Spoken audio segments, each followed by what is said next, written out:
And very briefly, I think with this recent COP27 that was held in Egypt, it was kind of a sweet sour event. I think that the highlight was that there was the realization that a lot of these environmental things are creating trouble to developing countries, and that there should be a fund to compensate them for the damage that has been done Felipe, to the environment. there is Sweet sour event. Felipe, there is I think something that the bad. highlight was that there was the realization that a lot of these environmental things are creating. Yeah, sorry, who's talking?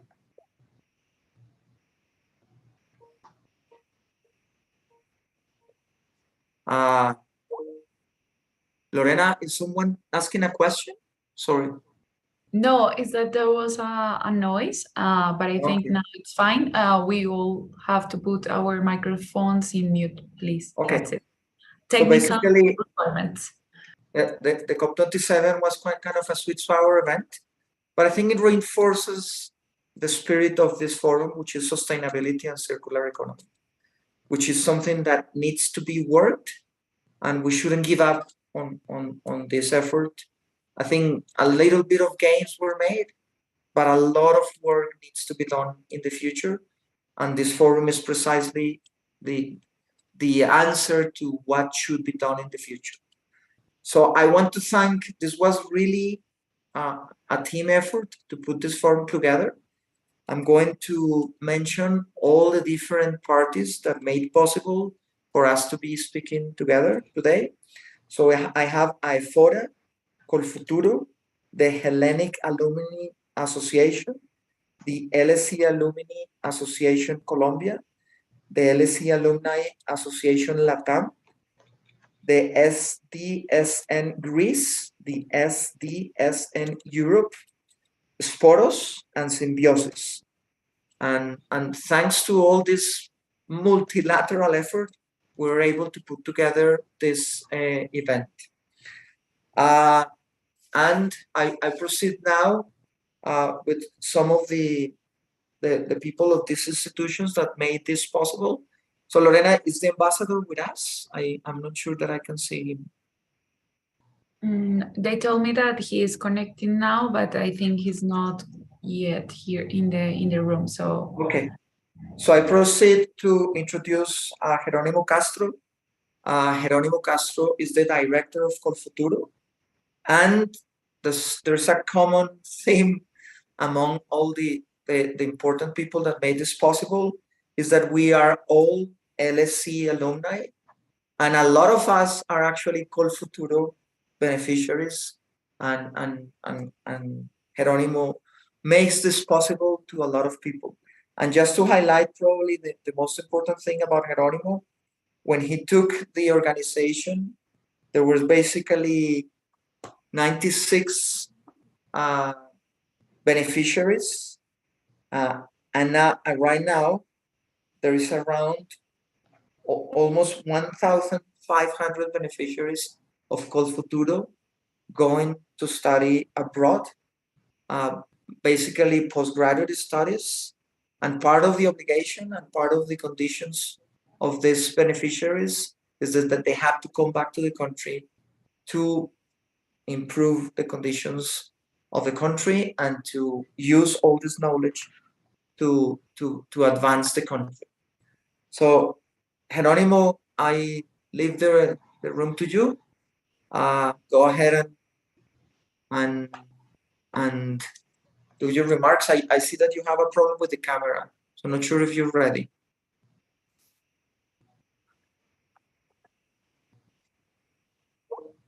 Jerónimo?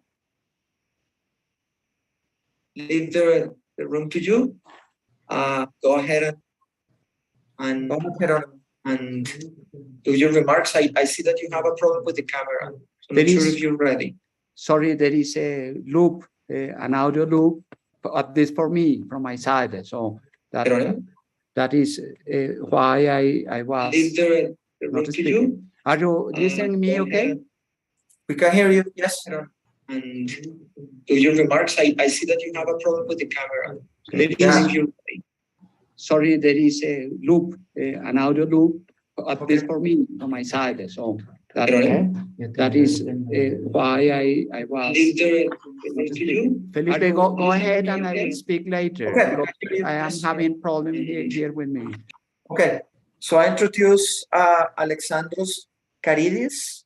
Alexandros, we had the fortune to meet him here in Bogota almost like 6 months ago, and we had the vision to plan for this event. Alexander is also an alumni. He did an LLM in the London School of Economics. He's a lawyer, and right now he's the co-founder of Sporos, which is precisely an organization that is looking into circular economy solutions. So go ahead, Alexander. Alexandros, go ahead. Thank you very much, dear Felipe, for the kind introduction. It's really a pleasure for me to represent Sporos Platform and Symbiosis in this very inspiring effort to explore sustainable opportunities for a circular economy.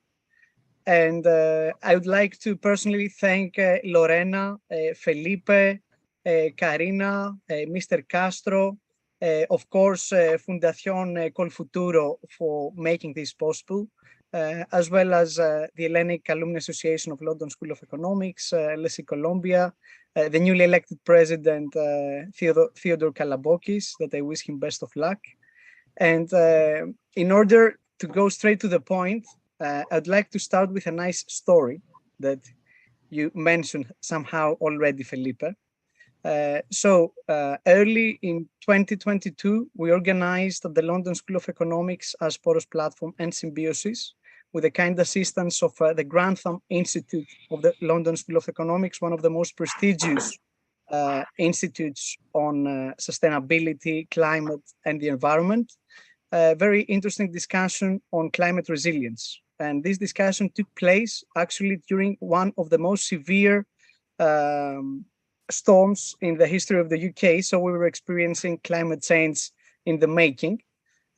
This event was a big success. And I was planning a few months after a very nice trip for first time in my life in Bogota that I was visiting with 4 very good friends from LSE, a Colombian friend hosting us, and all the others from several countries of LSE. And I received by surprise one very interesting message from the Global Alumni Office of the London School of Economics that the Colombian organization is actually planning to host a forum on sustainability and circular economy and would like to create a synergy and seek our expertise on that.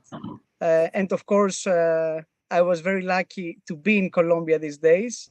I experienced the Colombian hospitality in a very nice dinner organized by the board of directors there, and the Latin American spirit of cooperation and inspiration, I would say. And here we are today, joining forces, bridging the gap across the Atlantic, and seeing how we can improve things both in Europe and Latin America in order to create circular economy that works in practice, both in terms of economy, society, and the environment. This story has three important implications. First of all, it shows the power of the global LSE community and the impactful results that we can achieve across the board. Second, it shows that between Greece and Colombia, or between Europe and Latin America, we share a lot of passion and determination in order to facilitate this green transition. And third, it's a real honor and recognition of Sporos' expertise on putting this together. And I would like to conclude with that, because what we're doing now is not just a forum, it's part of a bigger effort in order to explore synergies between Europe and Latin America, create, let's say, a coalition that can change things both in terms of policy as well as in terms of market. And it's part of a bigger initiative that together we can make it a success by joining forces.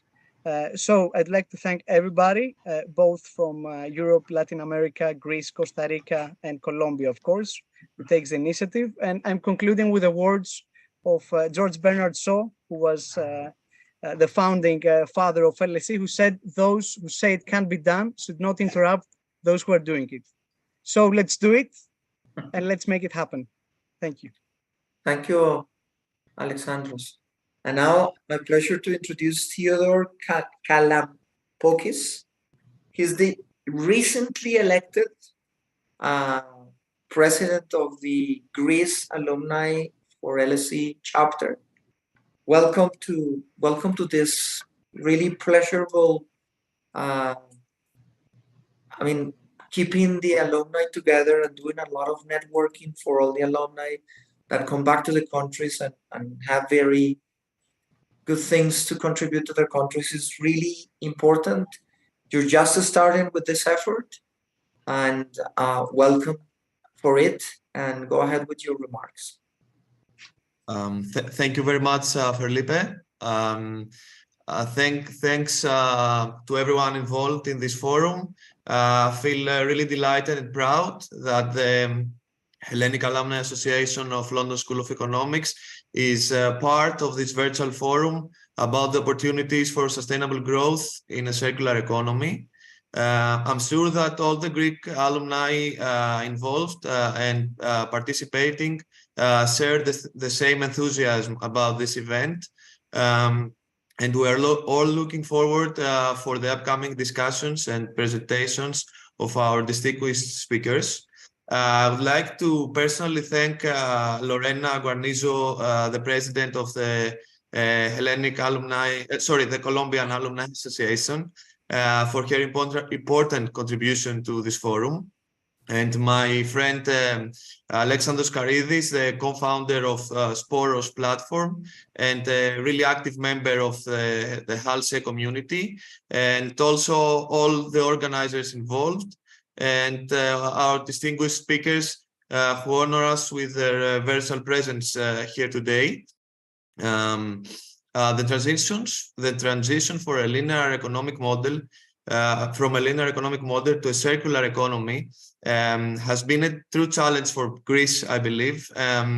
While there have been a lot of efforts to align and follow the steps towards the EU Circular Economy Action Plan of 2020, such as the new National Waste Management Plan and the Greek National Waste Prevention Program.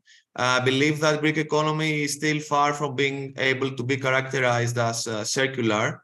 There is no doubt that during the last years, our country has increased its reliance and use of renewable energy, and important measures have been implemented for the reduction of plastic consumption. Nevertheless, the reality is that the Greek economy relies strongly on imports rather than exports of goods. The production of municipal solid waste in Greece is higher than the average production in the rest of EU countries, while the 77.6% of municipal solid waste is sent to landfill, unfortunately. I strongly believe that the linear consumption is reaching its limits. A circular economy has benefits that are operational as well as strategic, both on a micro and a macro economic level. This is an opportunity with huge potential, not only for environmental protection, but also for the aim of green transition, innovation, job creations, and economic growth. So I would like to conclude here and thank you all again for participating and contributing to this unique virtual forum. And we're all looking forward for the upcoming discussions and presentations. And thank you very much. Thank you so much, Theodore. I see that Ambassador Hodgson is connected. So I want to welcome him to give some remarks. Just to highlight, I'm looking at your previous postings. You've been involved in Africa and the Middle East. and lately, if I understand well, in Afghanistan and Pakistan. So welcome to Colombia, first of all.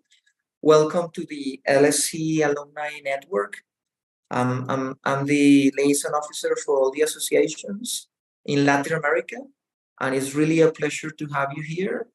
And go ahead, Ambassador Hodgson, with your remarks.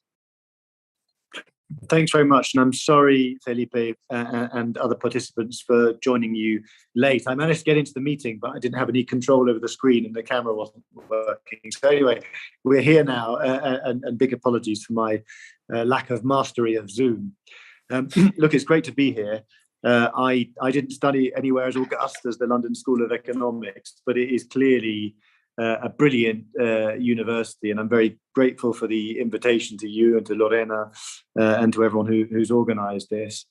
I mean, I'm always very proud here in Colombia as I go around and people tell me about their experiences with British universities, and LSE is one of those that sort of boasts some of the most illustrious Colombian alumni, including, of course, Juan Manuel Santos, whom I saw last week at a peace event to celebrate the 6th anniversary of the peace agreement, amongst the 18 Nobel Prizes, I think, now that the LSE has. So that's fantastic.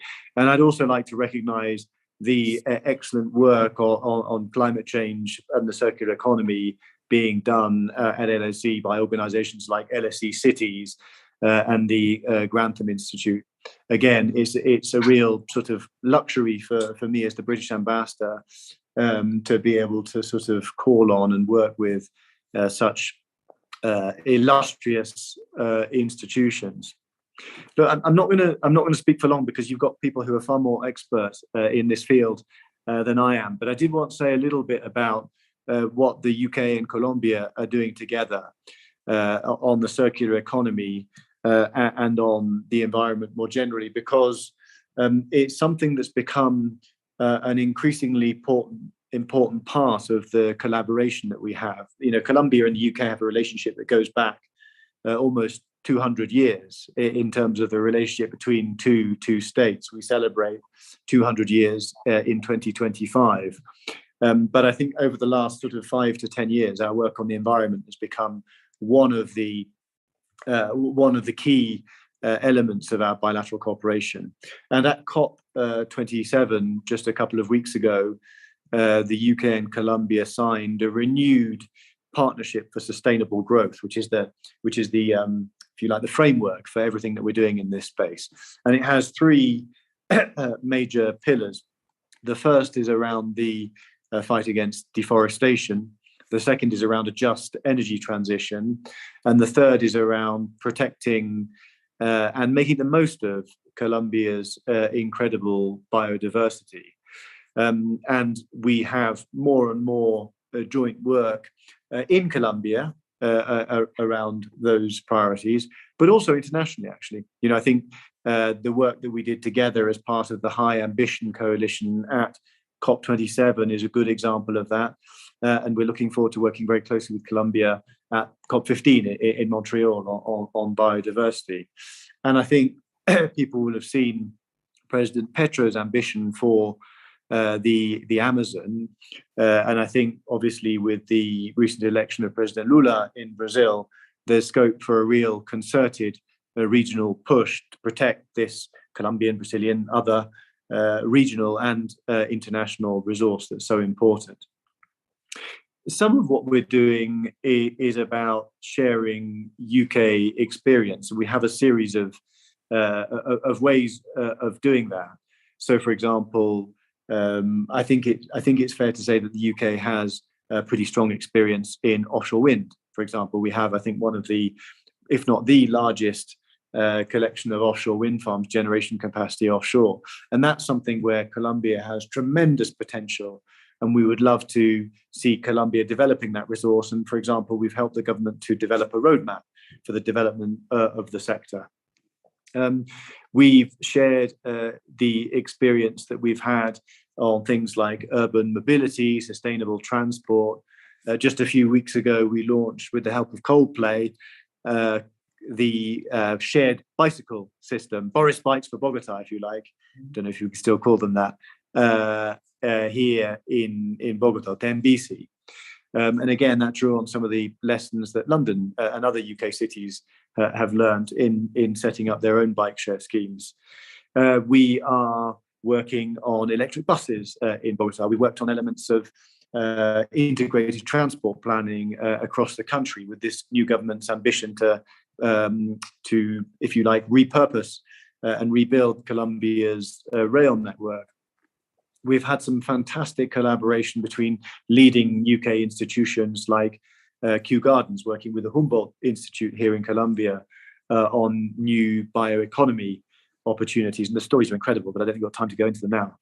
And then on the forest side, we have bilateral programs, but also programs with other partners like Norway, Germany, and increasingly the United States to tackle deforestation in various ways, including through sustainable livelihoods in the areas affected by deforestation. And one of the elements that's really important in that, and I think this is interesting in the context of the circular economy, is that increasingly we are looking to work with and learn from local communities and indigenous people, right, in terms of their way of looking after the environments in which they live. And so I think, in some ways, the circular economy is a sort of new idea and something we're all kind of finding our feet with. But in other ways, it's just an echo of something that has existed in many societies for millennia. And I think we mustn't lose sight of that particular point.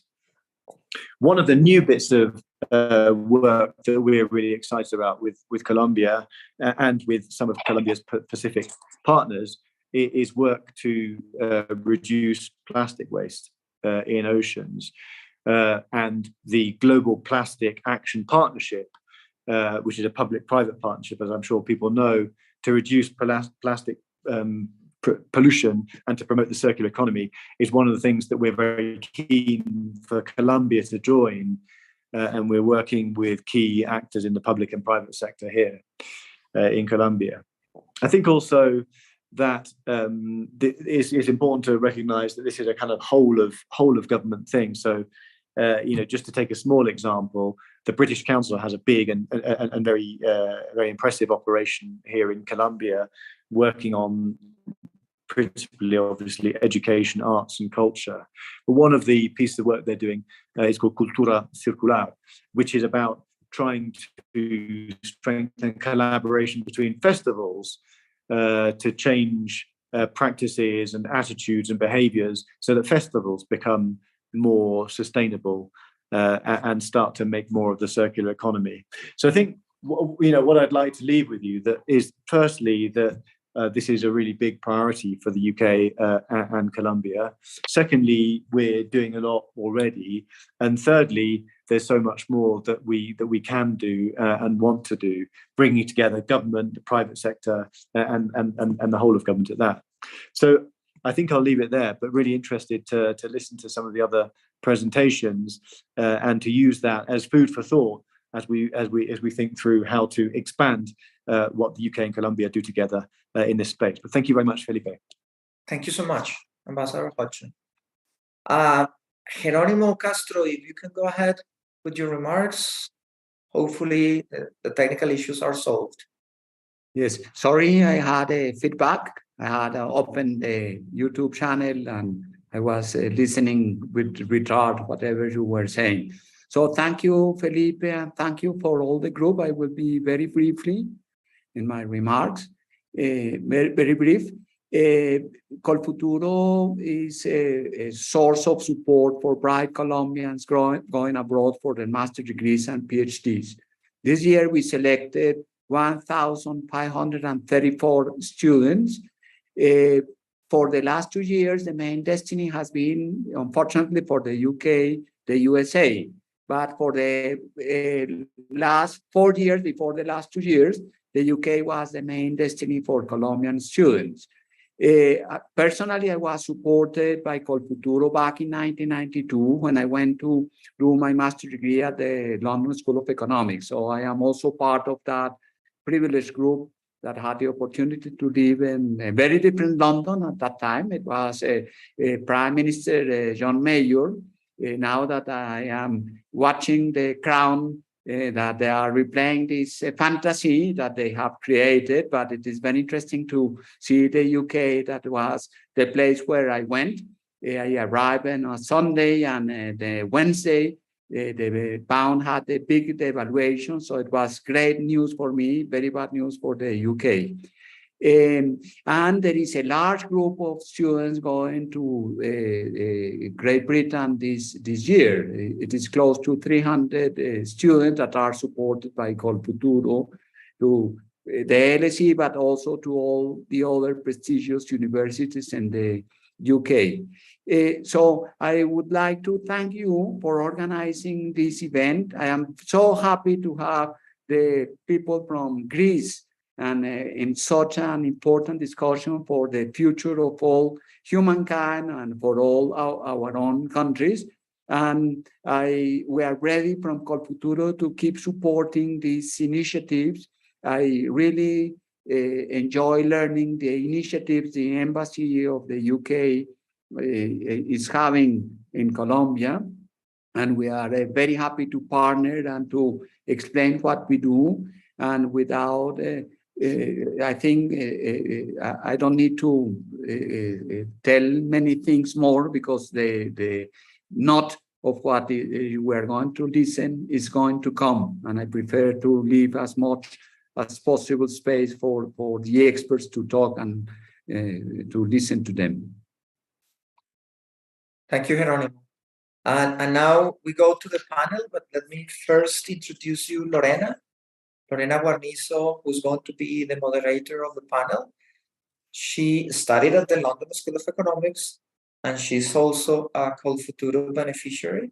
So there's a lot of common, and she's the best and most celebrated president that we ever had in the association, and is the first woman to hold this position.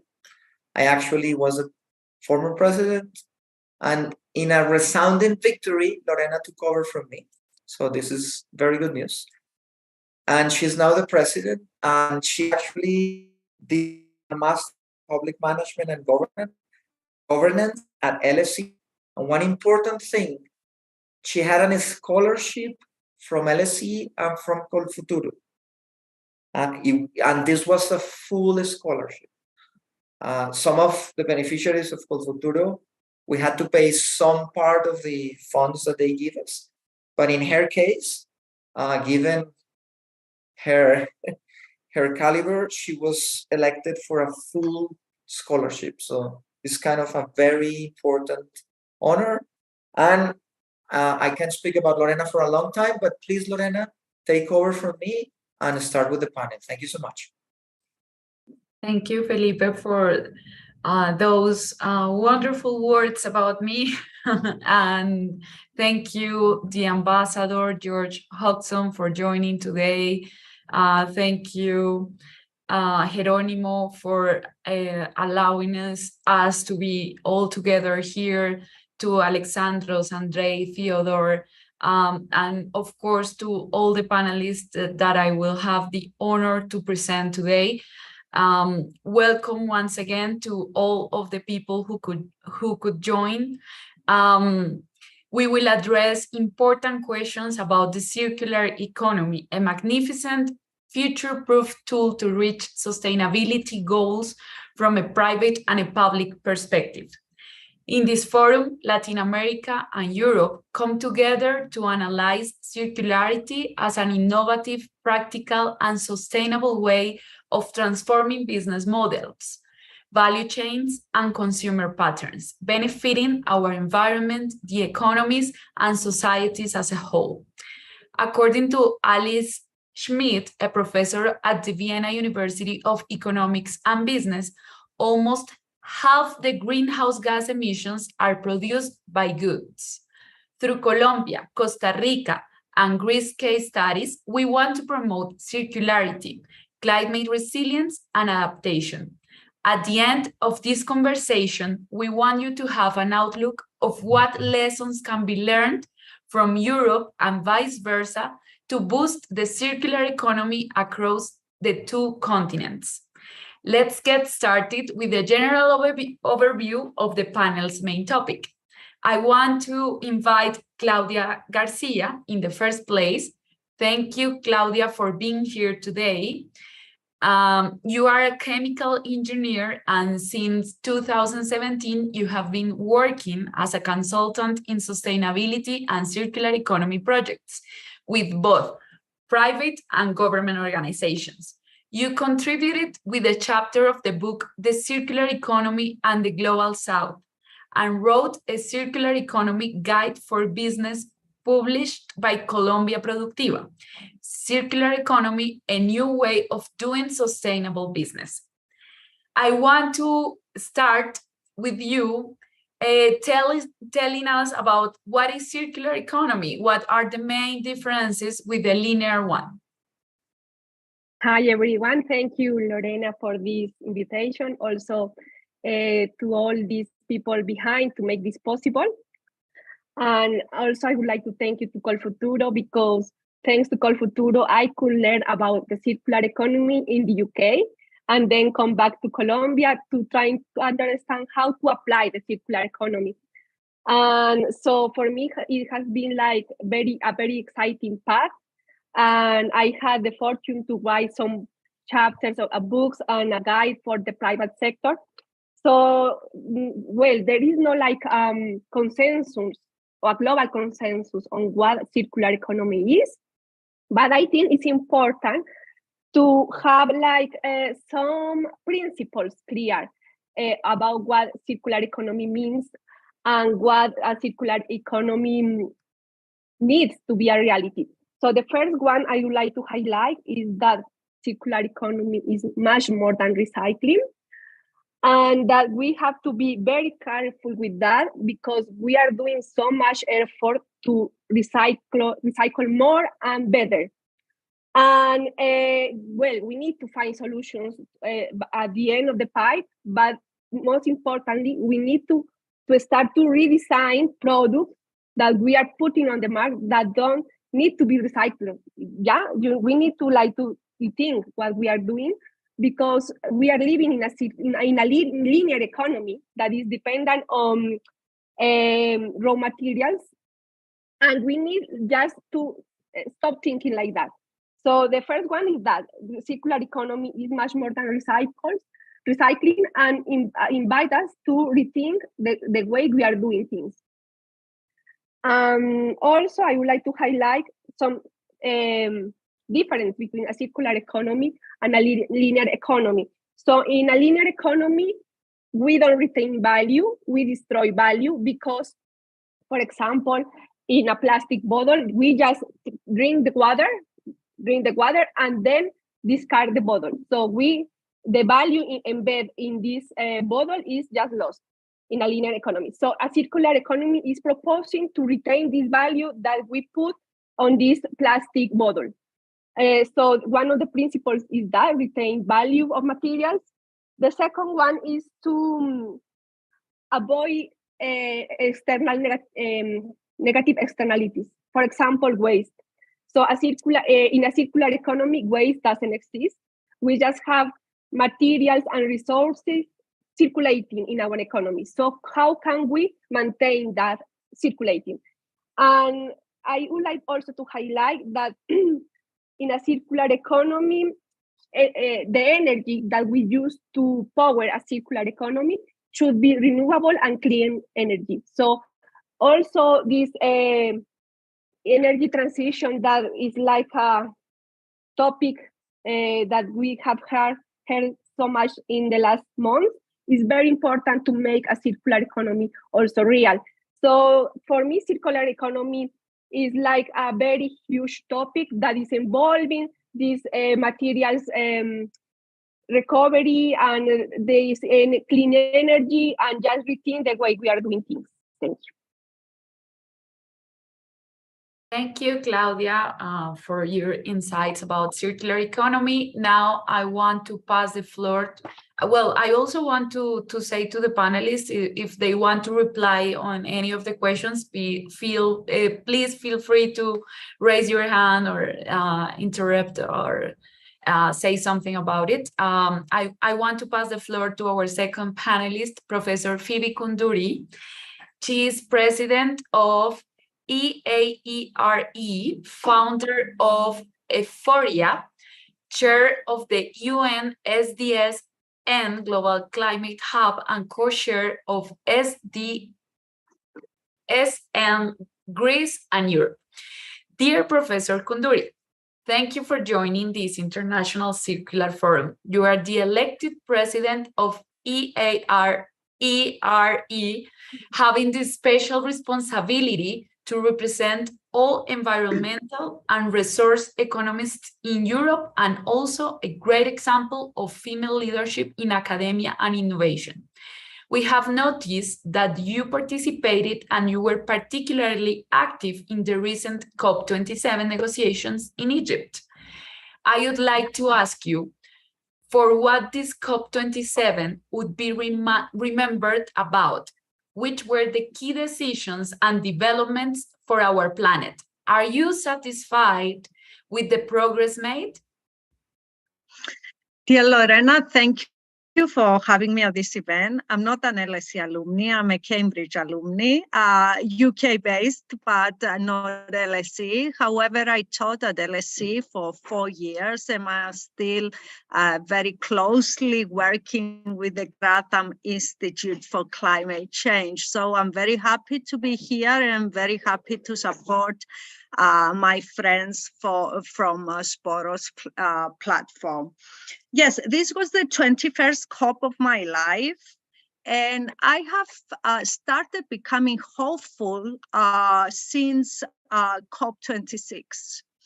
And the reason that I'm hopeful about our potential, our global potential to become climate resilient and climate neutral, is that now technology, innovation, technological innovation has made it cost efficient for businesses and financial institutions to take the leadership of the transition to climate neutrality and climate resilience. So it is not going to happen through political leadership.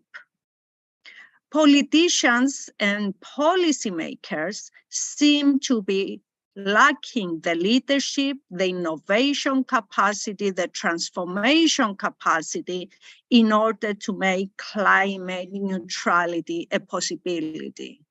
At the moment, if we add all the national pledges in all different forms, we are reaching the plus 1.8 increase in global climate temperature by the end of the century. Our aim is 1.5, and I believe we can really make the transformation. So the transformation will come on a bottom-up approach and not on a top-down approach. Of course, policy frameworks will be instrumental. The European Commission has identified a very efficient policy framework that can allow the transformation. The European Green Deal is very efficient. The US is responding with some satisfactory changes, and overall, what is really mobilizing the change is the cost efficiency of renewables, of circular economy, of nature-based solutions, of climate adaptation projects, of digitalization. And what is crucial to make the change happen is capacity building at all businesses and financial institutions in order to see the wealth of opportunities that this technological advancement is providing. What Sharm el-Sheikh will be remembered for? First, the Loss and Damage Funds was created. This was a historic recognition of the deepening inequalities between polluters and sufferers of climate impacts. Still, it needs to become much more specific because now it is vague.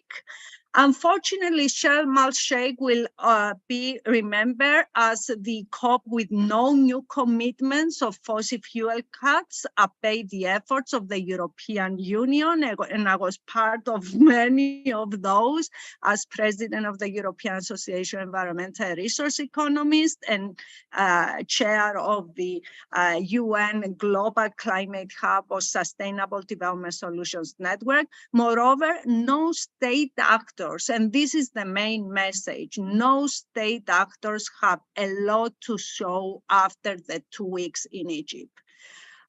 What is becoming apparent is that mainstreaming resilience, increasing finance for climate action, accelerating action, and building credibility and trust becomes now something that the private sector, the financial sector, and technological innovations, that is, technology developers and research institutions are taking in their hands. And they have achieved the following four, and I will stop here.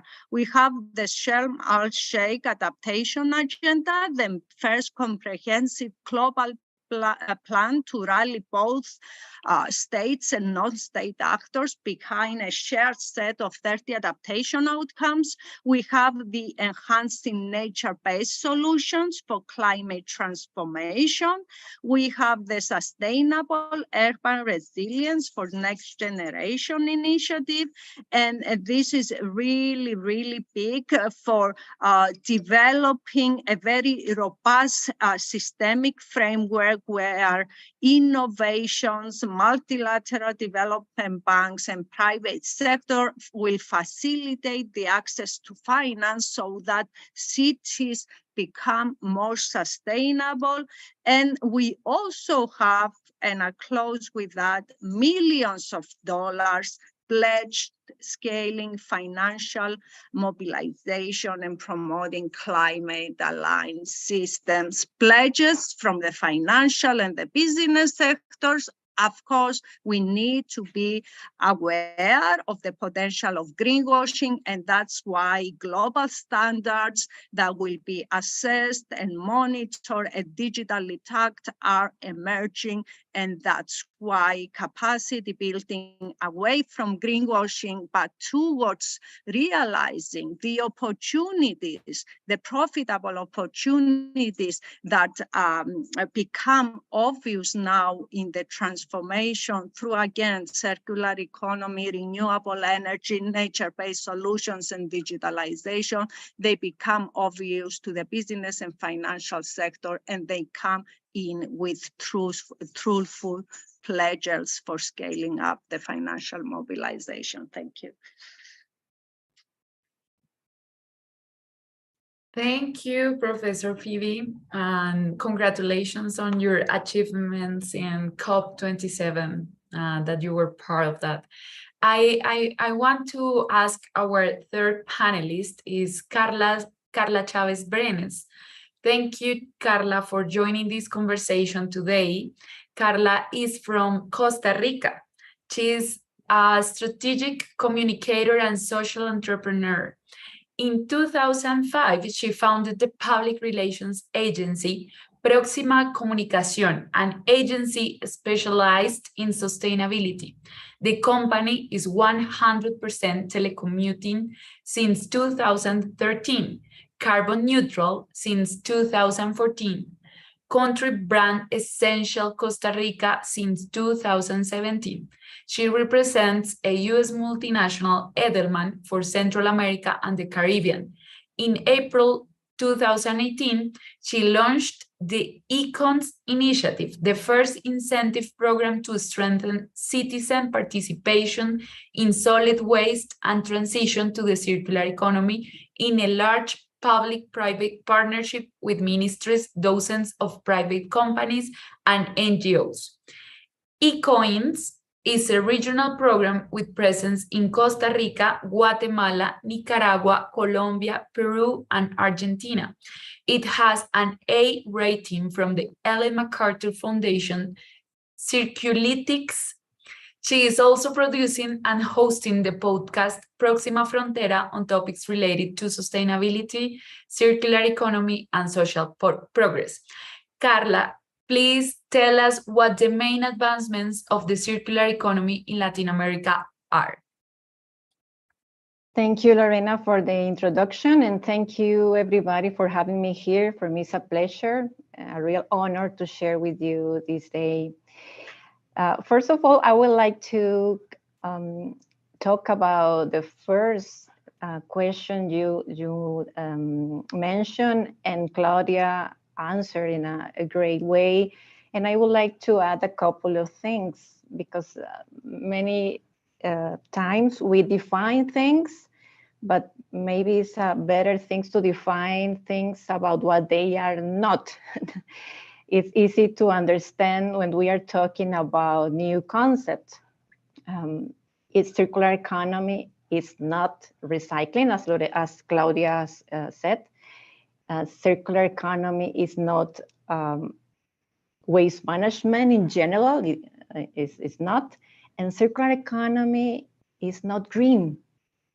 There's a way to understand things, of course, with colors, but we have been using the green color to define things related with not just sustainability, with nature, with biodiversity, but that reduce a lot the comprehension about systemic problems, and we try to solve it in a very simple way.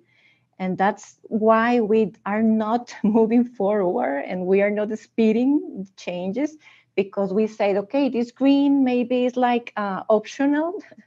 It's like a part of things that we maybe, if we have time and we have more money, we can take care of it. It's like a romantic approach to this issue that in reality, they are absolutely linked to economic forces. It's not green. It has all the colors as our economy, as our society, as our world. So circular economy is a mindset. It's where you realize about the value, as Claudia said. But who tell us about the value of the plastic? We know about the value of the product in the supermarket, but we can divide the value of the yogurt and the bottle. So we haven't received enough data, enough information, enough conscious to make decisions to be part of the solution and not just of the problem. We need data, we need public policy. And going to the question that you did directly to myself, Latin America is going, is moving, but not as fast as we need. Of course, we are, I think everybody, the whole world is not moving fast as we need, as the professor just said. We are making commitments that many times depends on others' decisions or behaviors. So companies are making commitments about recycling rates in their production, but it depends if prices are still between this and this. And then it depends in Russia and Ukraine and the oil prices and COVID. So, you know, it depends a lot of things. And at the end, you are not making real commitments. In Latin America, we have two countries like leading the conversation, and those are Chile and Colombia. They have been introducing public policies, very interesting. It's very hard in the Latin culture to introduce this data and discipline and goals and measure, because for circular economy, you need to measure and you have to answer two questions. Every day, every material I buy or I use, where do they come from in terms of energy, labor, materials, transportation? And the second question is, where they go when I finish the use of these materials? They're going to the landfill, they're going to the ocean, they're going to the industry to restart a second or third life for the materials, Or I don't know, most of us have no idea about where our materials go after we finish and put it in a can. And that's the end of the story. And circular economy is the call of rationality. And we need to introduce in our day-to-day decision-making, leaders and people, normal people, needs to introduce that to question every day, every decision we made every day. Thank you, Carla. Now I invite our next speaker, Professor Luca Cazzelli, Professor Emerita, former Greek Minister of Development. Dear Professor Cazzelli, thank you for being here with us today. Apart from your scientific expertise, you have a strong international track record on managing institutions. Amongst others, you have been a former Minister of Development in Greece, President of the National Bank of Greece, co-chair of the Vice Chair of the Executive Board of the African Capacity Building Foundation. So I would like to ask you, from the learnings of your experience, what does it take to effectively implement the Sustainable Development Goals in practice, for in Europe as well as in Latin America and other emerging economies? How can we improve the quality of governance to achieve measurable, sustainable results? Lorena, thank you very much. And first of all, congratulations to all for this initiative. It's a great initiative for an additional reason that Greece, Colombia, and Costa Rica are all countries which are, let me say, not emerging economies. Greece is part of a developed economy, but we share many characteristics that I think it's extremely important to share experiences and see how we can implement policies for the public interest. I'm not an LSE alum.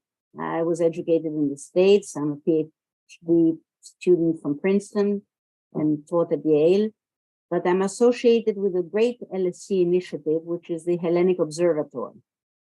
And I'm part of the research advisory group of the Hellenic Observatory. And the issues of sustainability and the circular economy have been tackled by the Hellenic Observatory of LSE, and I'm very happy about this. Allow me now to move to your question and try to answer it. It's one thing to designing policies and announcing initiatives. It's another thing to implement them. And there is a problem with implementation.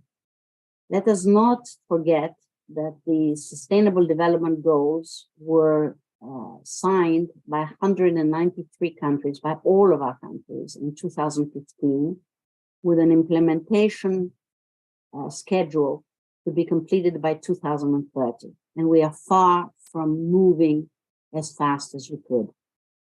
Now, why is that?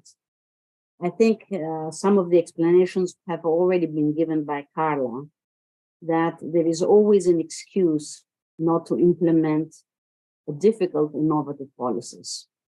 And actually sustainability, and let me call it Agenda 2030 to be more concrete, is actually an agenda that really requires a mind change. It's a new model for development. And it's not only about environmental protection or circularity.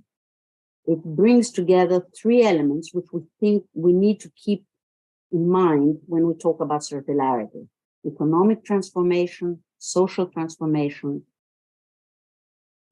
environmental transformation, and governance. So the first conclusion that the first thing I want to say is that when we talk about circular economy initiatives, we need to embed them in more sustainable strategic plans that link and balance these three interrelated dimensions of sustainable transformational change, namely economic, social, and environmental. The second point is that it affects the whole supply chain. And it has already been said that we need to think about where does a product come from the first material that comes into the production, and where does it end up, including transportation, including production, including waste management, etc., etc. So we should not think of circularity as waste management or recycling, as has already been said by Claudia and Carla and Phoebe, but we really need to think throughout the supply chain to see how we can improve sustainability across the supply chain. Now, what do we need to implement this kind of very innovative Agenda 2030? It seems to me we need to think about 5 or 6 things.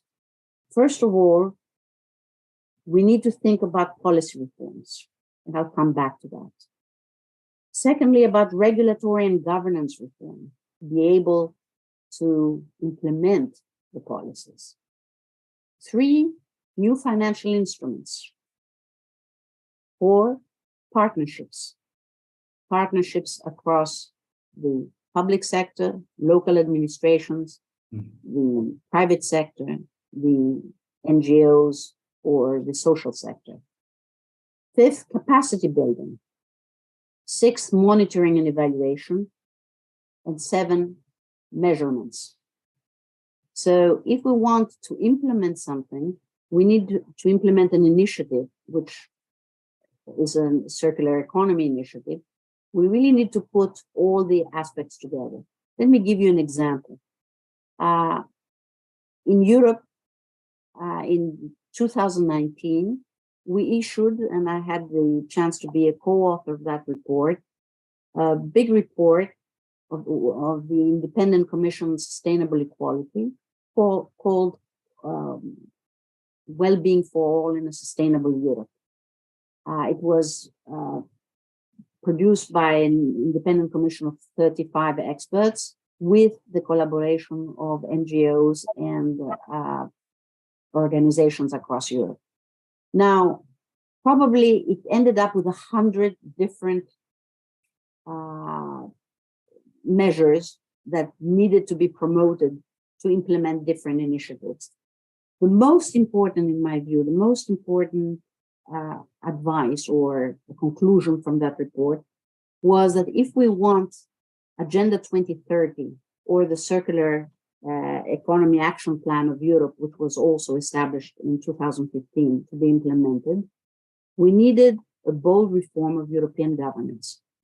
And probably why was that? This is something that affects all our countries at the national level, but also Europe. What does this imply? That how you monitor policies is extremely important. For example, in Europe, we have the Growth and Stability Pact, and countries are measured in terms of what is their achievements in terms of their growth potential, their deficit to GDP ratio, or their debt to GDP ratio. What the report suggested, and it's being discussed now very much in Europe and should be discussed at the national level, is that we need a different evaluation system, which would be a sustainable development path and a sustainable framework, and to replace the semester process of the European institutions by a sustainable semester process. What does this mean?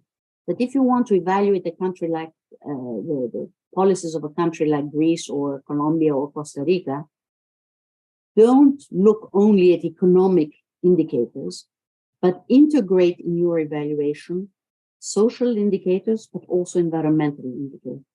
We need, therefore, a monitoring and evaluation system that counts and that measures, for example, the transition and the KPIs, the particular performance indicators for each particular country in terms of their progress towards, for example, circularity or biodiversity or environmental goals. So to implement a policy, we need to translate our aspirations into very specific indices, which we can monitor, and create financial instruments that can support that transition, especially at the times such as the ones we live in, which are times of great uncertainty. No private sector, no enterprise will move unless there is a feeling of security. There is a feeling that they can have access to financial instruments that can support that transition, and that there are gains to be made. So it's not only Phoebe correctly said that the cost effectiveness matters, but also the rate of return matters tremendously. And the rate of return has to do with the whole value chain, the cost of financing, the potential for market to be expanded, for the market to be expanded, the macro policy environment, and so on and so forth.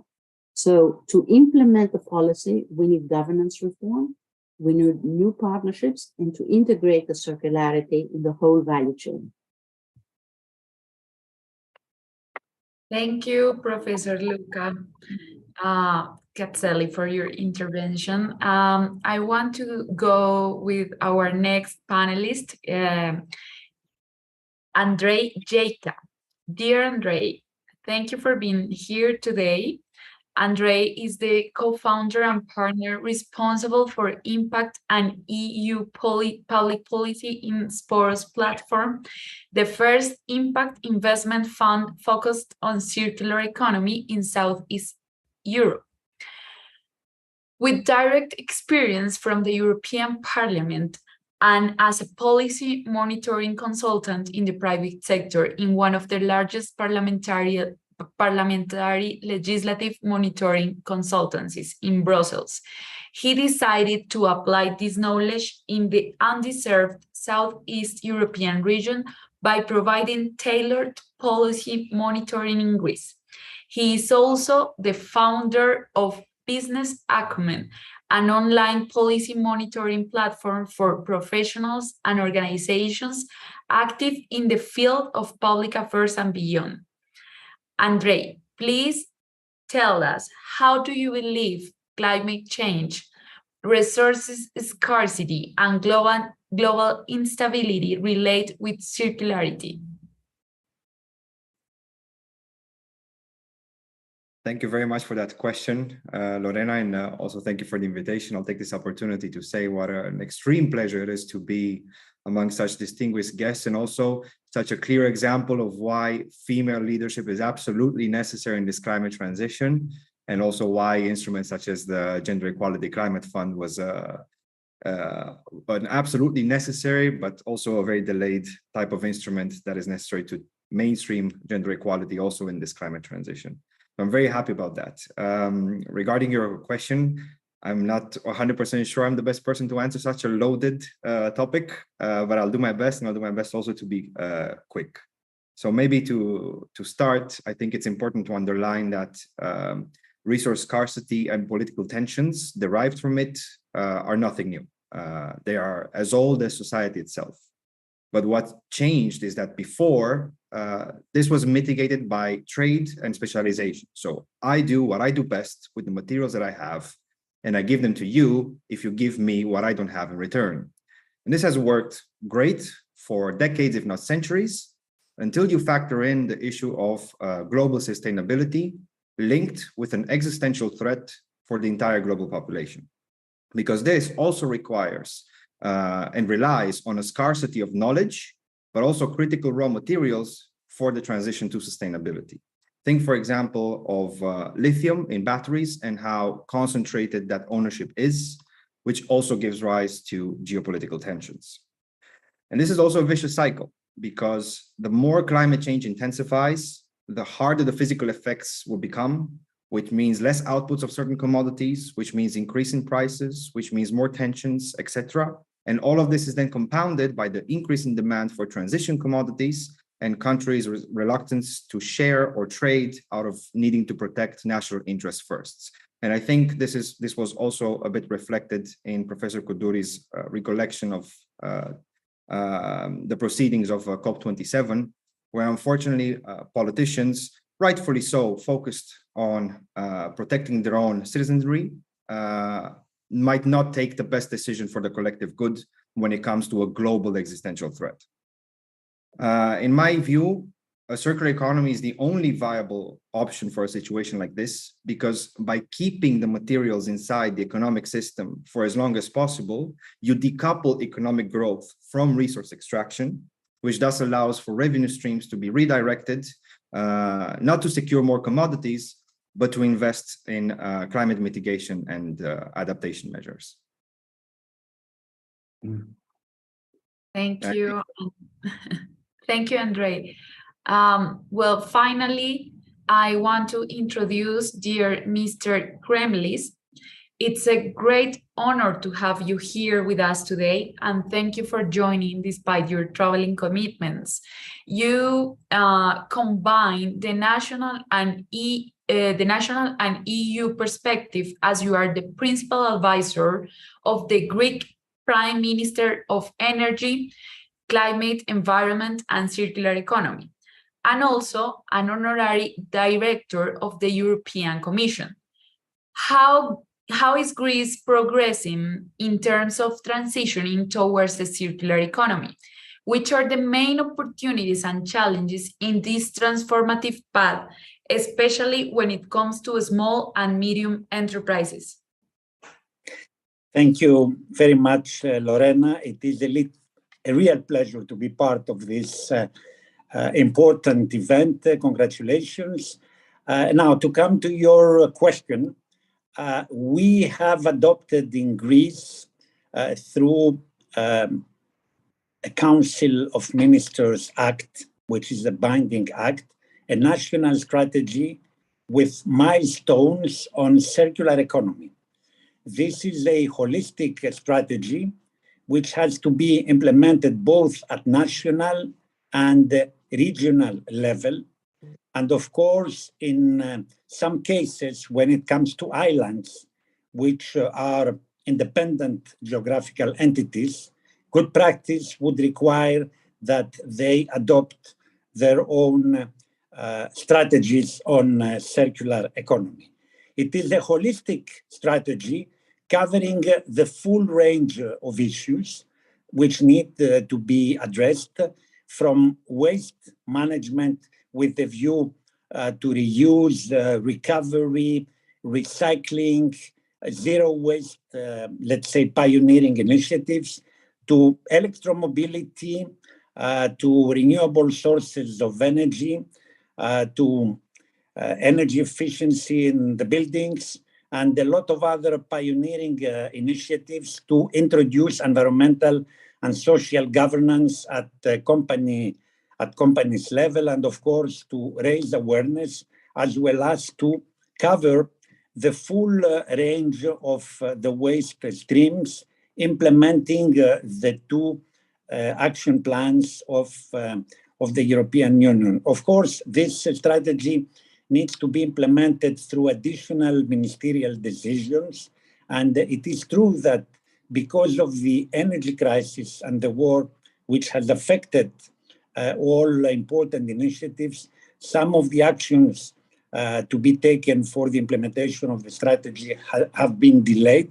Nevertheless, the strategy is there, and of course it is combined with our ambitious climate law, which sets very ambitious targets for climate neutrality by 2050 and for reductions of the CO2 emissions by 80% by 2040, which is a very ambitious target that we have adopted in Greece, together with a full phasing out from lignite, from coal, by 2028. The target is there, notwithstanding the fact that because of the energy crisis, we're still fully using our lignite production, but we are optimistic that we will phase out, while in parallel, we will increase the use of renewables.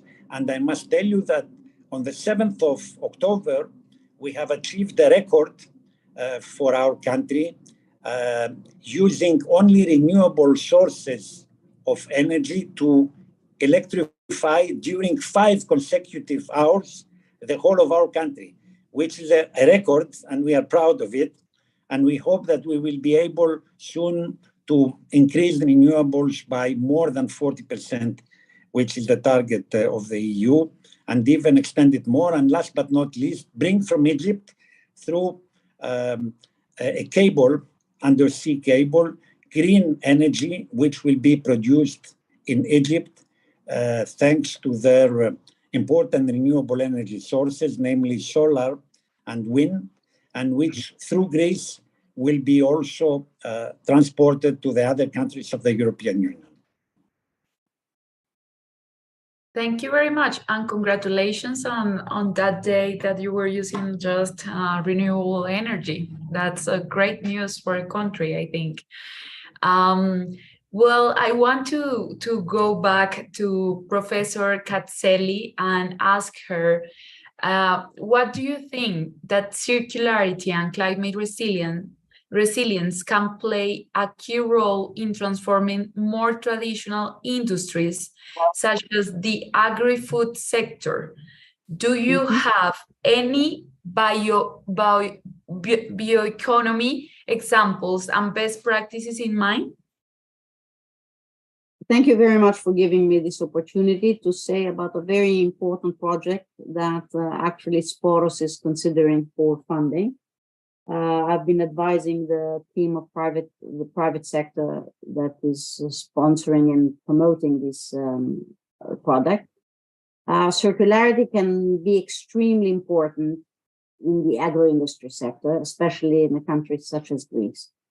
The project has the following characteristics. It's a meat production. It has to do with meat production. It's called the Viokikos farm. It's a bioenergy beef cattle farm. We know that cattle production is quite pollutant, but the way the project is conceived has 3 diversified products. Apart from meat production, it has electricity and heat energy production from the waste of the cattle. So the waste of the cattle is being converted into biogas and biomass. And then part of the waste is converted into compost, which goes back into the farms and supports the production of first material, which is, again, cost cutting is achieved by hydroponic cultivation of the feed for the cattle. So it's an integrated project, which is being conceived, which according to the study, the business plan, it has a very high internal rate of return, exceeding 25%. So there is a strong interest in it.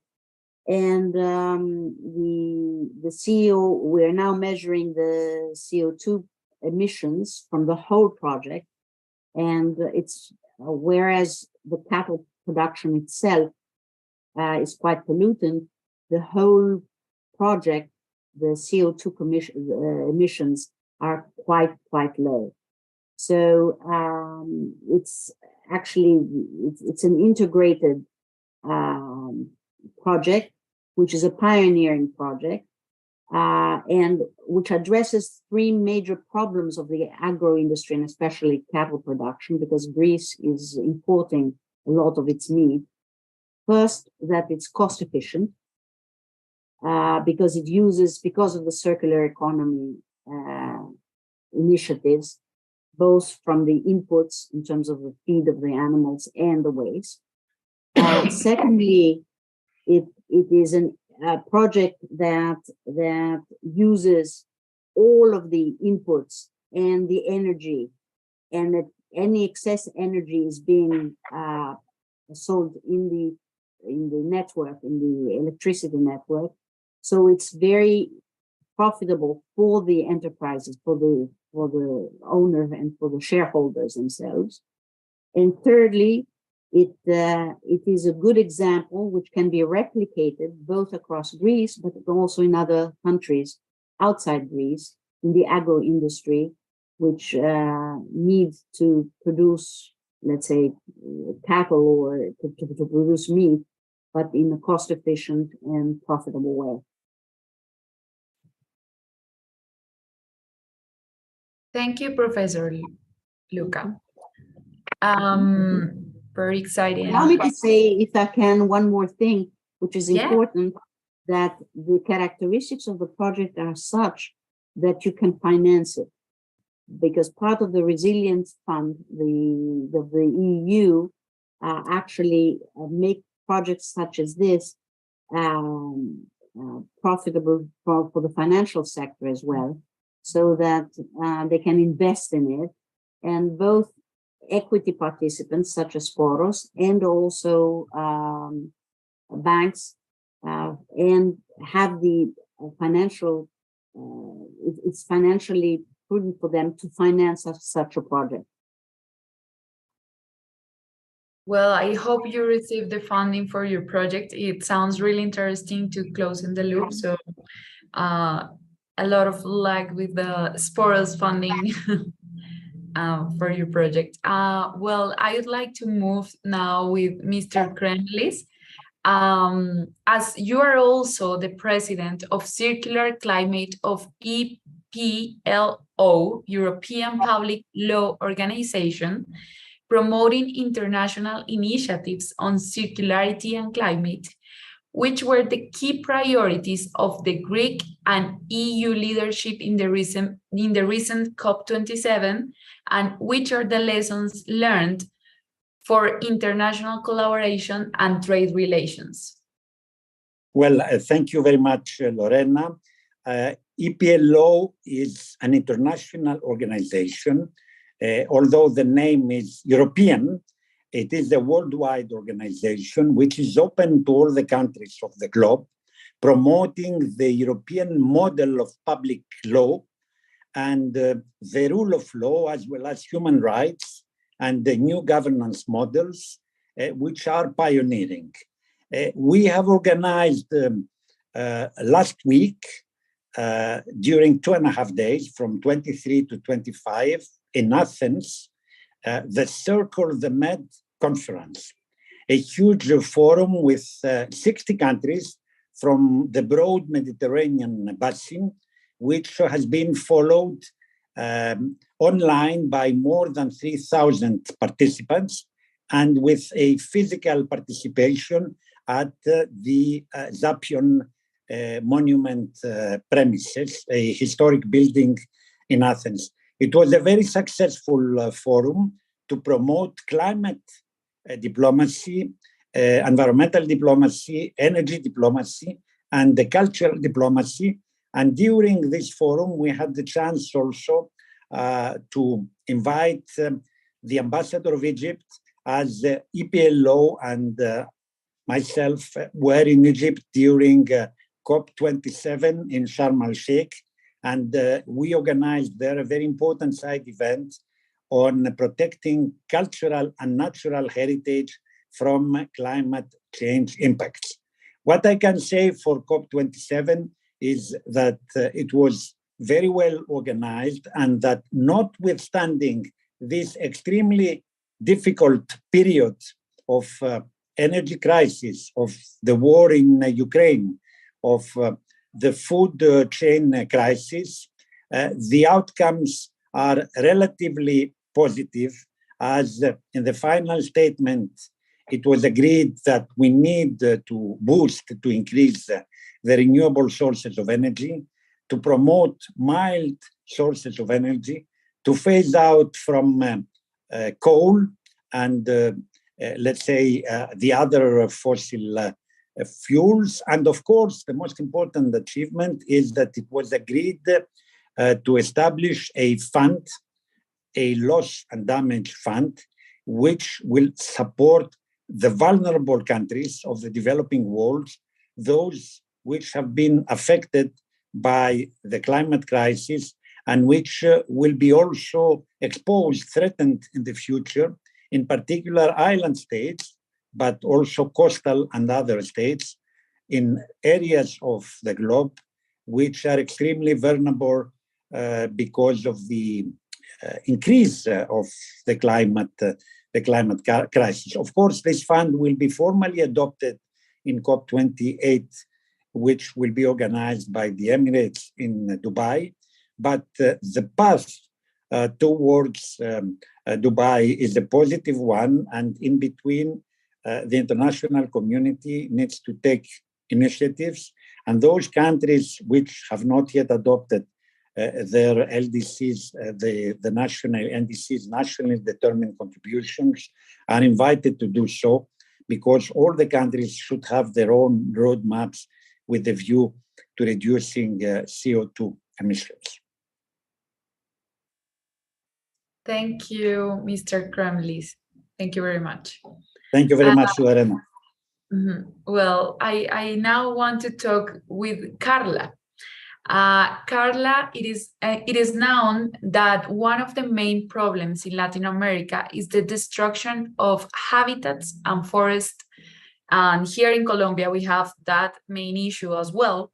And in that sense, restoring land and making forests sustainably monetizable and profitable is the goal here.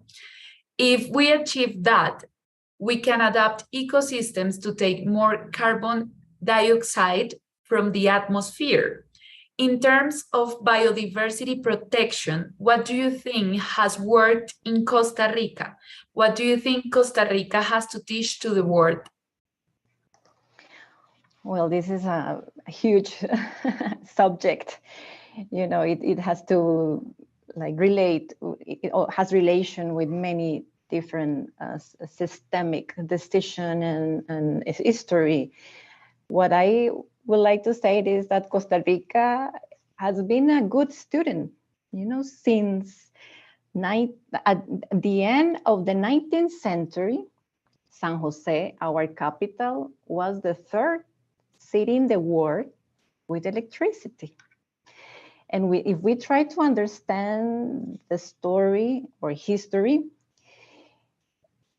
at the end of the 19th century, people understood in our country the need, the opportunity to live according with the nature perspective, the nature laws, the nature rhythm, and to use from nature what we need for our development. So now Costa Rica has 99% renewable energy. I don't know if 5 or 6 years ago, we have almost the whole electricity we need or we use in the country is made from renewable, from the water, from aeolic, from volcanoes energy that we keep. Of course, we have a lot of pending things to solve, especially related with transportation. We depend a lot on fossil fuel for transportation, but we have 5% of the global biodiversity in a very small country with 5 million people living here. We have 5% of the biodiversity. So for us, it's like normal to live in a very green country and to live with renewable energy. 74 years ago, we abolished the army. So all this money, talking about funding, where the money came from, the money from the army goes or went to social education and environmental protection. In 1970s, we stopped this loss of biodiversity and the forest because the government, with a lot of vision between public and private alliance, established a payment for private people. And they pay people for not to introduce cows or develop different agriculture, just for keeping the wood the way they were, or trying to reintroduce more trees in a secondary effort, like primary and secondary forest.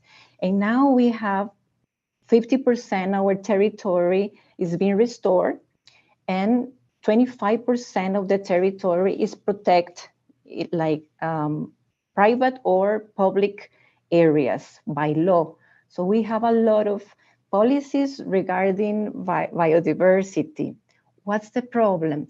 That we are a country that produces very low emissions because we are a very small country and with not a lot of people, and we depend on goods and products from other countries. So we are not a very intensive production. So our emissions are not very high.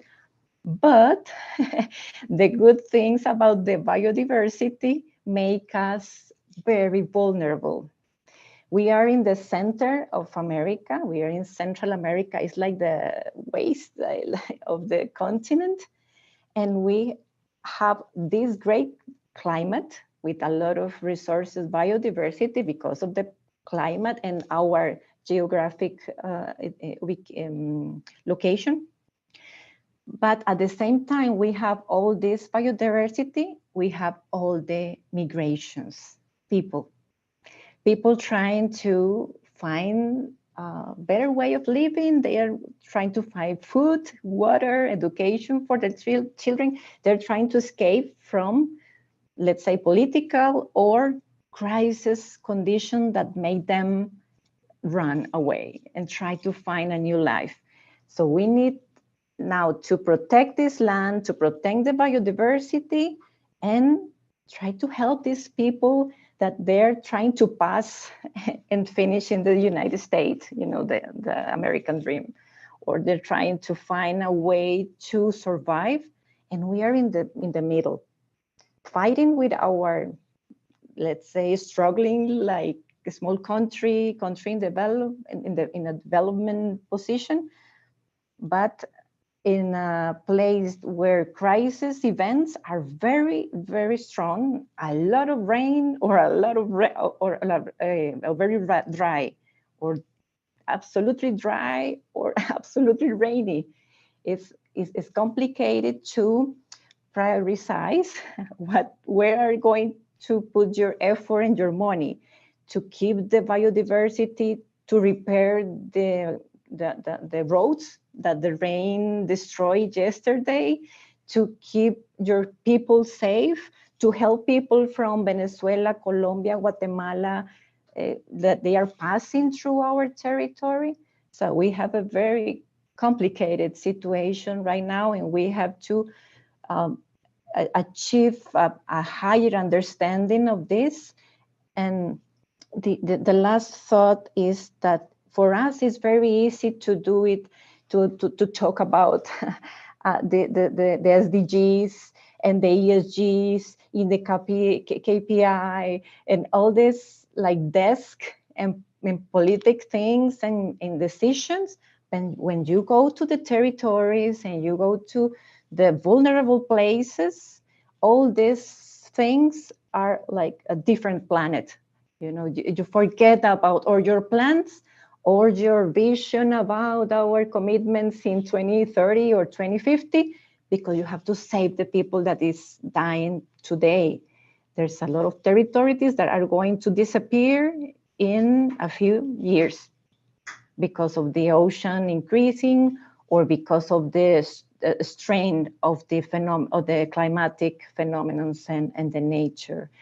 So this is a great challenge to face as a humanity, but we need to change our mindset and to speed up some decision and to become from the ecosystem we live today in to the really ecosystem we need to create according with nature lessons. Thank you, Carla. Actually, you have raised an issue which is very important for our next discussion with Andrei. Because in retrospect, the pandemic marked the end of a period of relative stability, predictability in geopolitics and economics.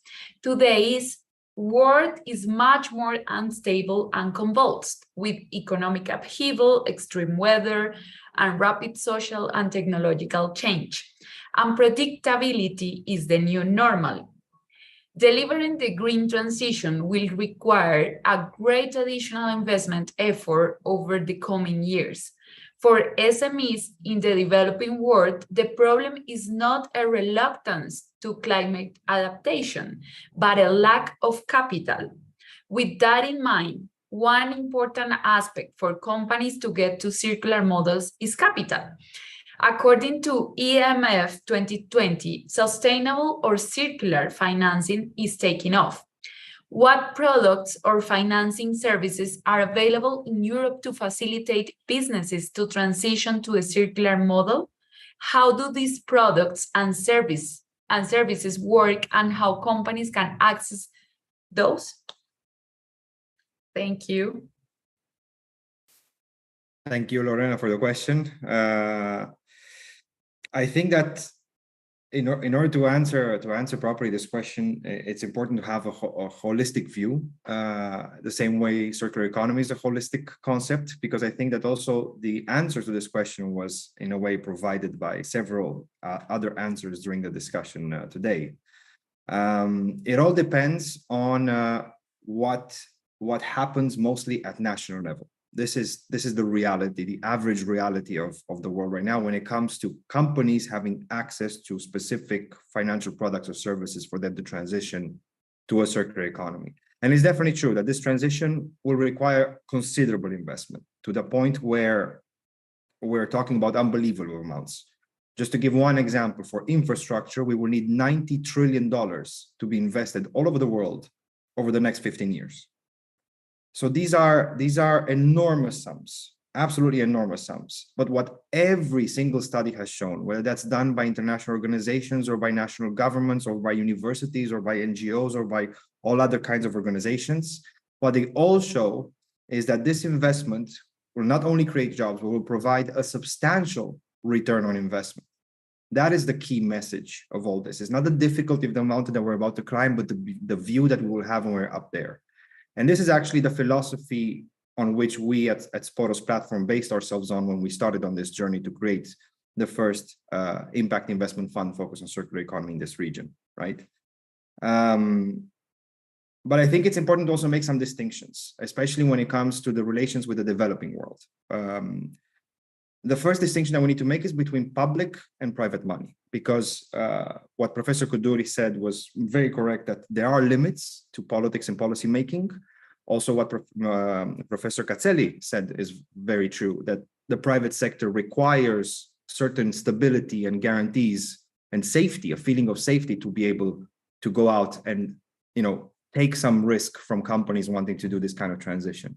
So it's very important to make this distinction. And I remember that about 10 years ago, and I'm going to refer here more to the European context, which I know best, is that there was a very big debate between who should be the first mover to finance the circular transition. Should it be the private financial industry who has great opportunities, since all of the studies are pointing towards that, or should it be state budgets in order to help absorb some of that risk in order to allow the financial sector to come in? So there was this great debate going on, and after a year and after some experiments and also voluntary initiatives from the industry, eventually the European Commission decided to give an answer to this question by becoming the first public body in the world to make what is now the largest public intervention in the economy since the reconstruction after the Second World War.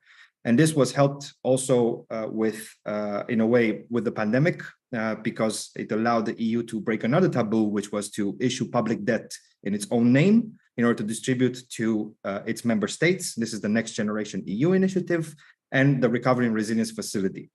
This is almost 724 billion euro fund, 385 billions of which are dedicated to loans, very cheap loans, and 338 billions to grants. And also inside this European RRF, there's also an obligatory spending limit level of 37% for the green transition and a 20% obligatory spending target on the digital transition. And I'm quite happy to say, and this is one of the good news that you get to encounter during these times, is that so far European countries have shown that they are willing to also go beyond these targets, because almost 40%, 39.9 to be precise, have been, instead of 37%, have been invested into the green transition, and 26.4% have been invested in the digital transition compared to the 20% target. So this is very, very important. And also, it's without even mentioning all the climate mainstreaming that has happened in the EU budget until 2027, without the new investment mandates of the European Investment Bank and the European Investment Fund that also pushed them to significantly increase the sustainability of the portfolios up to 50% in some cases. But now I think we entered in a second stage. And this is, I think, where we also see the slowdown of politics and policy, right? And this second stage is where the financial sector needs to come in, where the private sector needs to come in and jump on the opportunity. And to an extent, it's already done that because just to mention some figures, circular economy related assets managed through public equity funds has increased by 28 times, while the issuance of corporate and sovereign bonds with the circular economy focus has increased 5 times in just 2 years between 2019 and 2021. So clearly the private sector now feels the safety coming from public sector guarantees and is coming in to capitalize on the opportunity. And this clearly shows that the argument has shifted, right? Money owners now agree that investing in circular economy is not good just from the point of view of, not good just for social reasons or just for environmental reasons. Investing in circular economy and in the green transition makes business sense, makes investment sense. This also connects to what Professor Cazzelli was saying. But this kind of movement also brings with it new risks. And these 2 risks are specifically the risk of greenwashing, which Professor Kuduri mentioned, but also, in my point of view, of not enough knowledge underpinning this type of investments. Our experience has been that there have been, at least in Europe, many funds that have shifted towards an ESG strategy. But when digging a bit deeper and checking especially, for example, the teams behind these investment strategies, you can see that the composition of those teams has stayed the same despite the change in the investment strategy. So then the question becomes, how do you underpin these investments without the necessary knowledge base behind them? And this leads me to a third distinction that is necessary to make in terms of companies accessing finance, which is their size, right? Because it changes, the situation changes significantly based on the company size.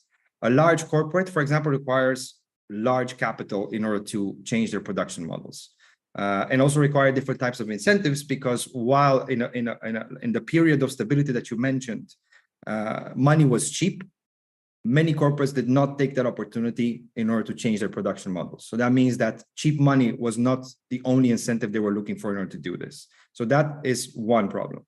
Startups are the best served because they rely mostly on public money, especially accelerators and incubators that are either private, receiving loans and grants from the public sector, or private or mixed private public. So the startups are generally the category of companies that are best served. But then the main problem becomes the SMEs, which was mentioned also by Professor Kremlis. Now, 95% of the European economy and 99% of the Colombian economy is composed of SMEs. So there is no way to discuss about a transition toward a circular economy without addressing specifically SMEs. And banks have proven time and time again to be risk adverse, while the VC industry is in complete unknown territory when it comes to SMEs because of decades of investing in tech-related unicorns. So as such, for companies, I think, and their funding, there are 3 things that are important. One is where they are, because a lot of the opportunities that they will have will depend on the national contexts. Who they are, mainly relative to size, and also who they talk to, where they need to take extra care, especially in this new phase where we entered, and especially SMEs that are resource and capacity scarce, that not just the financial offering is attractive, but also that whoever offers this financial offering can accompany that investment with the necessary knowledge to implement it properly, efficiently, and rapidly. And we believe in Sporos platform that this is the proper way to go, and we have worked very hard to be able to accommodate this risk. And for example, from the very beginning, we created inside our structure a circular board that contains figures that are highly respected at the national level for their expertise and representing sectors with significant vertical expertise and knowledge bases that brought under one roof. They can horizontally advise us and indicate what risks and how to mitigate them on a horizontal level, which is what a circular economy type of investment requires. So I think that the key element here is tailorability, but also adequate. This is very important. And also the 4 partners of Sporos platform, 3 of which, by the way, are LSE alumni, including myself. We also represent this kind of complementarity because every single one of us has a very different background, but very complementary for the task. And I think this is what companies should look for the most when it comes to choosing the type of financial and services and products that can take them to the next level in this green transition. Thank you, Andre, for your very complete answer about this topic, which is very, very important for the transition. Now, Professor Koundouri, how can circular economy benefit from innovation and smart specialization strategy focused on the competitive advantages and challenges of each region? How can innovation hubs like Euphoria and EIT Climate KIC can empower the collaboration between the public and private sector with real-life application? Okay, thank you very much. It's been a nice discussion. I truly enjoyed the interventions of other speakers. Let me first just identify where the 2 countries that we are trying to put into conversation today stand according to the SDGs. Before saying where they stand, I want to clarify a few things. The SDGs are a holistic and systemic framework of 17 SDGs, 169 targets, and 300 KPIs that allow continuous measurement of the performance of each country or region or municipality or business. So we know very exactly what sustainability is. We know how to measure it in a very systemic framework. And we continuously monitor the performance of each and every country and also lower units since 2015. You can go at the website of UN Sustainable Development Solutions Network, and I'm honored to co-chair the European Hub. The network has 1,800 institutional members. The European Hub that I chair has 500 institutional members, and there you can see exact measurement. Second point that is important, 2030 is not possible. In my forthcoming article in Nature, I show in an endogenous growth model framework that the multipliers that we need and the pace of regenerative capacity of natural capital, the pace of technological advancement and endorsement of this technological advancement in human capital cannot allow the implementation of the SDGs by 2030. What is possible is 2050. And this is to the credit of the European Union that constructed the European Green Deal up to 2050. So this is something to remember. And now in my role in the UN Sustainable Development Solutions Network, we campaign for the goals to remain the same and to put as the deadline 2050. And this is an important message and campaign to go through. It is important not to change the goals because they have been integrated into government policies, into municipal policies, into regional policies, and also they've been integrated into business transformation. Third point that is important, value chain. Indeed, value chain perspective is important, and that's why the report that we publish every year since 2015 as UN SDSN will be introducing value chain measurements for SDG achievement and spillover between countries, and the same can happen for businesses.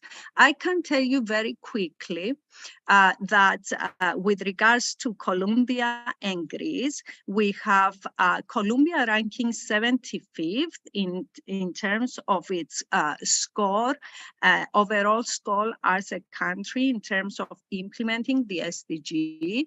Greece is 32nd. And these are a performance ranking out of 163 countries. Greece is on track on achieving SDG on no poverty, and SDG on good health, and SDG on clean water and sanitation, and SDG on reducing inequality. Colombia is on track on achieving responsible consumption production, and this is linked to circular economy and climate action. And another thing that is very, very interesting is that when we calculate spillover effects, what are these spillover effects between countries? And this is an important result as well. These spillover effects are positive when a country provides positive externalities through 3 dimensions on other countries. What are the dimensions? Environment and social impacts embodied in trade, economy and finance, and security. And I'm happy to tell you that Colombia has a very high score here, 96.2. Whereas Greece only 72.8. So spillover effects are also important. Another point with regards to financing, I'm trying to address a few points that I thought are interesting that have been identified through the panel. No public money, all the public money in the world are not enough to address the SDGs. You need the private sector money to come in. So in our senior working group report during 2021, we identified that the SDG finance gap is up to 12 trillion. So what you need is to create interesting opportunities with interesting returns and low enough risk in order to bring the private sector in. And what Andrei said, that you need to increase capacity building in order to have a good integration of the principles of sustainability, economic, financial sustainability, environmental and social sustainability in the business plan of a company, you really need capacity building. And capacity building is really needed in order for the businesses to understand where are the profitable opportunities. Those that do not understand where the profitable opportunities are within the framework of sustainability will lose their market share or go bankrupt. And this is what is showed in econometric analysis that we publish in our senior working group on the European Green Deal and the SDGs. We show that companies that are ESG and SDG compatible, and I will explain the difference, are those with higher financial performance. And they are those that remain profitable after a new climate or sustainability related regulation is introduced. So it is important to engage in this serious capacity building among the businesses and among the financial institutions, first to understand how they can value and monetize not just produce capital, but also natural capital and human capital, and then how they can make this transposition of the monetization of all forms of capital into their value chain in order to identify the profitable transformation opportunities, secure good terms for their loans, and at the same time become consistent and compatible with the regulation. Remember, in Europe, 2024, we have the implementation of the Corporate Sustainability Directive that makes explicit what kind of information you need to report. It requires companies to go through continuously assessment and monitoring of their reported information, and also digital tracking of the information. And it does the same for asset management companies as well. And this is relevant for big companies, 2024 until 2027. And 2027, it becomes relevant and a compliance issue for all SMEs across Europe. This requires an immense capacity building needs for the whole of Europe, but also across the world if we are going to make this transformation. And this is why with PwC, IFORIA, which is the Alliance of Excellence for Research and Innovation on sustainability that I lead, combining 5 different research institutions, 4 accelerators, technological and social innovation accelerators, and a big array of international and European networks and science policy interface organizations, is focusing on capacity building of the businesses, both public and private, and financial institutions, as well as efforts like the Sporos platform that is not only giving money for circular transformation, but is providing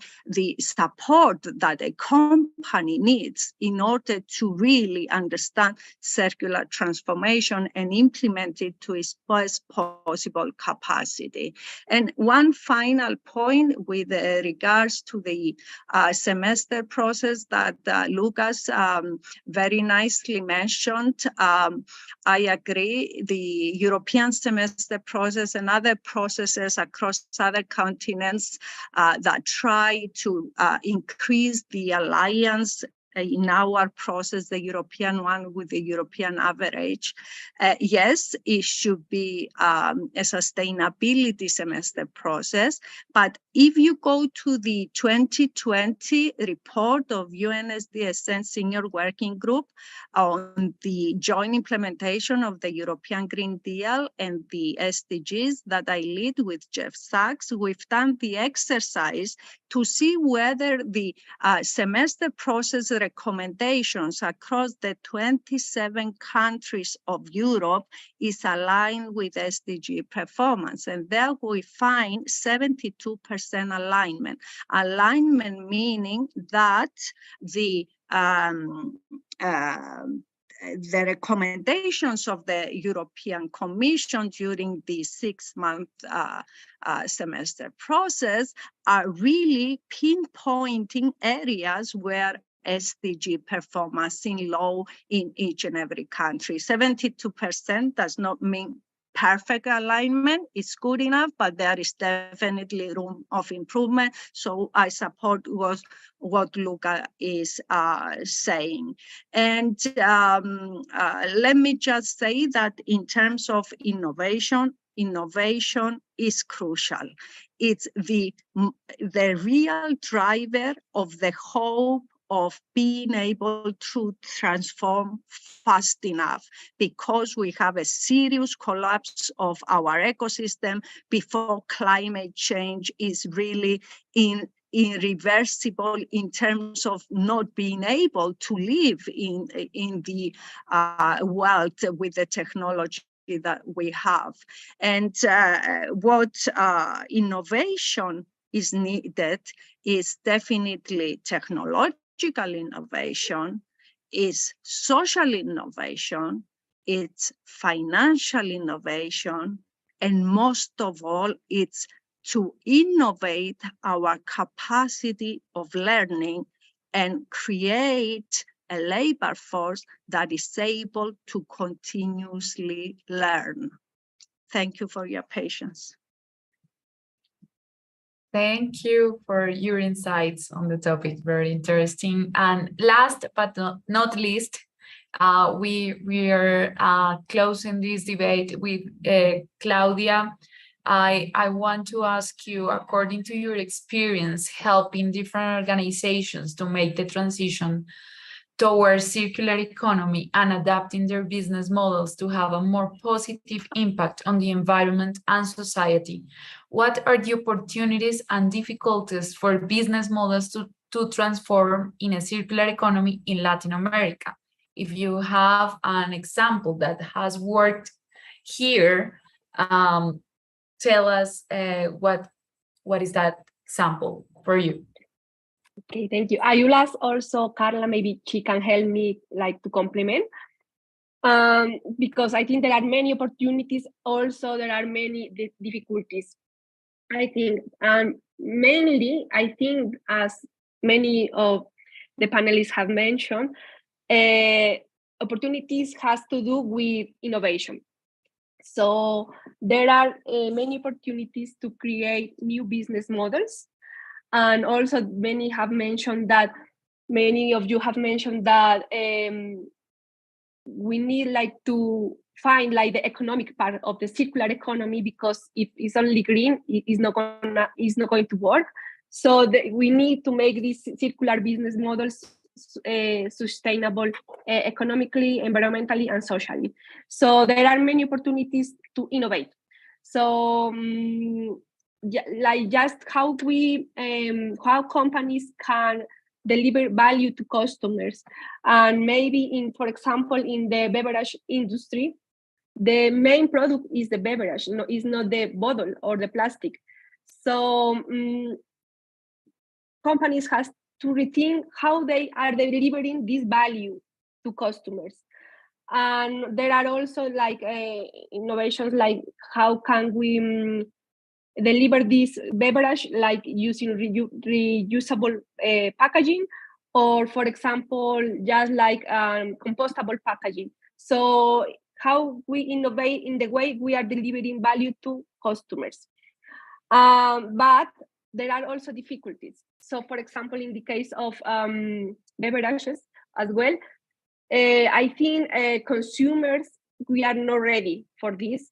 So we are like, as consumers, we also need to be like ready to get these new offers.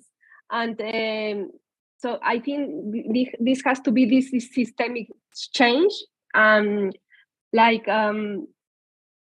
Companies are offering something, but we are not accepting them. So it's like a systemic change that it has to happen. So also as consumers, we need to get involved in these new offers. So I would say that, and thank you. Thank you, Lorena, Claudia, Lorena. Thank you very much for your insights. I don't know if we have, I think we are very short of time. I just wanted to ask the panelists in just one sentence, no more than that. What do you think? Just to say one mechanism or one idea to increase the cooperation between Latin American region and Europe to which incentives now, which mechanisms do you think can be created to cooperate between the two regions? What do you think? Just one sentence, please. So let's get started with Carla. Carla, you raised your hand, so go ahead. Yes, I raised my hand because I want to add we need to add the frugal innovation to this conversation, because we have no resources or time to lose. And in Latin America, we have this like sense of using the resources we already have And so we have to move to a mindset of frugality. The second thing is that Europe can help us a lot, of course, to understand, especially what things that fail, because we don't have to go for the same path and way, because they can learn, we can teach, we can learn from them, and they can teach us what things works the better. Because we are in Latin America, like used to, okay, Germany used this machine 20 years ago. Now we have the money for buying this machine, but maybe it's not the time for this machine. We have to move forward to what they are doing today and learn from the experience. And the last thing about the question is that we are very used to have different hats. I'm the leader of the organization, I'm the professor of this, and I'm the financial, and I'm the director. But we are all are consumers. And I think we sometimes we forget about we are in the same level about the consumption things. And we have to move from the consumers to the user perspective. And it's not easy, and it's not nice to release control and to abandon the idea of having things and having comfort and use our benefits. But we need to think and feel like the rest of the world, that we need to do the same change of perspective and mindset from the commodity, the privilege that we are in, and go to a more conscious and, again, frugal situation that help us to move. Thank you, Professor Luca Catelli. You raise your hand. Yeah. Two very short points. First one, related to what Phoebe Kunduri said before. It would be interesting, I don't know if they exist. I know that there are KPI indicators and for SDGs, and we follow them and so on, and look at performance of countries. I wonder if the same KPIs have been developed for circular economy. So it would be important to see. I have not seen them for Greece. Maybe they exist, but I think it will be important. A suggestion as a follow-up to this interesting forum, it might be interesting to have a meeting with SMEs which have tried to implement circular economy initiatives and bring them together and learn from them and see what are the major bottlenecks they are facing. Are these capacity building? Are these access, is a bottleneck the main bottleneck? Difficulties in accessing the financial sector? Are there regulatory problems, problems related to partnerships and so on? I think this might be a very interesting initiative and something which we could implement in the near future. Thank you very much. Thank you, Professor Phoebe Kunduri. You have to leave, so I don't want. Yes, I have a plane to catch. Let me quickly respond to Luca that my team has transposed the KPIs of SDGs into of SDGs that refer to nations to a KPIs framework when SDGs refer to companies and businesses and financial institutions. So that was a big work, and it is what we actually now implement when we are consulting businesses and financial institutions. And let me here take the opportunity to say that SDGs are important to take over ESG, because ESGs are about environmental, social, and governance criteria, but a company needs to refer to its mission, and the mission is profit making. So unless you have a hybrid metrics which measures simultaneously at even real time, the effect of each production process decision, distribution decision, any change of the value chain of a company is measured against its profitability and also against its impact on environment, society, and governance. Finally, with regards to what would be nice for the countries in Europe and Colombia, well, I say that the Latin American countries are the richest or among the richest in biodiversity. And some of their areas, the Amazon area, but also other very rich ecosystems, are crucial for our fight against climate change and ecosystem collapse.